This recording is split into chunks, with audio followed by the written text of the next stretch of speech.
chill on the couch with us. The next guest on Couch has a wonderful book. It's called Sleep Never Comes. I'll hold it up to this camera so we can see what the book looks like. There it is.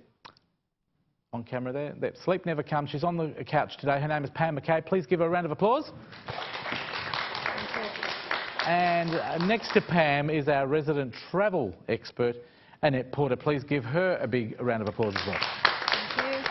Now, Annette, you're going to have to sit quietly and listen to this fantastic segment because I reckon we can learn something from this. Pam, tell us your story. I wrote a book. It took me 9 weeks to write it. It's a different book because it is written by spirits from the other side. It's all done by automatic writing. What does that mean? Automatic writing means that I sit there with a pen and paper, I tune in and I wait for the people to come. They'll normally give me the picture of themselves so I know what they look like and where they're from. Then they tell me the story. I have to listen very, very quiet to everything they tell me. I cannot change the story in any way. It's written down word for word. We're talking about people who have passed over here, Passed over, when yeah. you say they tell you the story. The trap between the two worlds. That's what it's all about. Why are they trapped? Well, some people don't want to go across the other side because they're leaving their loved ones behind. Some people die very traumatically. That means they're in a shock and they just don't know where they're going. And they actually stay where they are and they don't want to move on. Your background, Pam, because you've been a psychic for a long time, haven't you? A long time, yeah. So how did you get started in being able to talk to people from the other side? Well, my mother's is the best medium ever. I'm actually the next in line and my son's the next in line. So it goes down our family.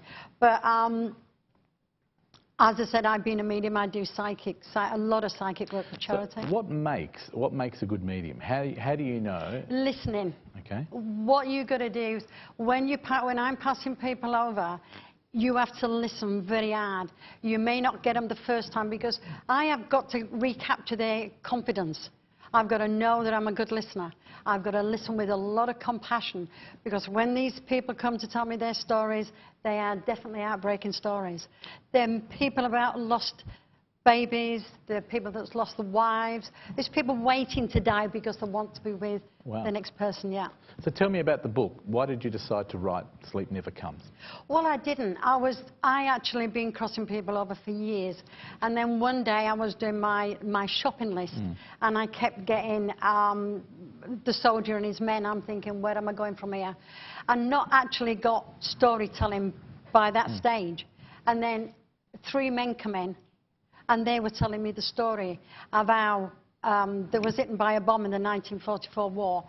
Bomb exploded, they died so quick. Now, the captain, actually, he didn't want to move on without going to his men. So he waited behind until his men was ready to cross over. And is that what primarily the book's about? It's about crossing people over.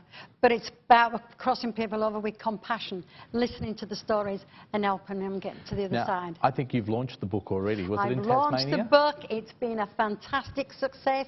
It's in every bookstore from Mandurah to Joondalup.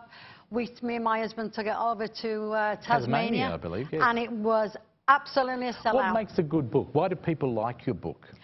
I'll tell you what makes a good book on my things, because my book's different, and I don't have to do anything. Why is it different? I have to listen. That's all I have to do. So you're saying you're a great listener, you're a good listener, you perceive a lot. Yes, I've got, thanks to my guide Fred, which is not you, but his name's Fred, he's taught me everything I need to know. I am a good listener. We go back a long, long way.